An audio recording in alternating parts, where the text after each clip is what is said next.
This video is based on the 12 principles of animation as described by Frank Thomas and Ollie Johnston. Alright, so the next principle of animation is called follow-through and overlapping action. This is the technique of having body parts and appendages drag behind the rest of the body and continue to move when the body stops. Follow-through and overlapping action are often associated with another technique called drag. These names all describe the same thing but in different ways. For example, follow-through refers to the way parts of the body continue to move after the body is stopped. Overlapping action describes the offset between the timing of the main body and its other parts. Drag describes the technique of delaying the movement of body parts in relation to the main body. All three of these are basically describing different aspects of the same thing.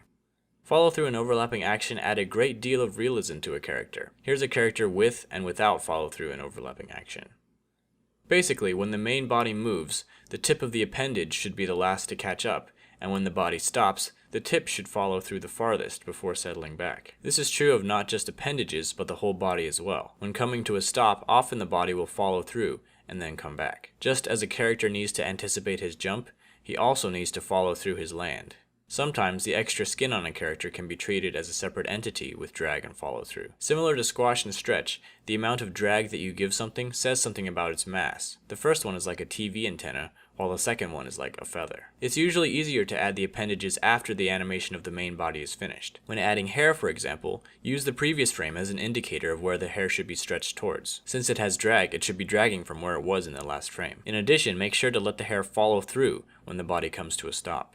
Arms are a good place to insert follow-through and overlapping action. Have the elbows lead the arm's actions. The elbow comes first, followed by the forearm, and then the hand. This is true even when walking. The forearms drag slightly behind the elbows, and the hands drag slightly behind the forearms. Overlapping action helps to break up an animation to make it more interesting. If we offset the movement of the arms and legs, the animation appears more graceful. If a character is standing up from the ground, we could offset the top half from the bottom half to make it look less easy and more realistic. So that's all I've got for follow through and overlapping action. The next principle is called slow in and slow out. Thanks for watching, and I'll see you in the next video.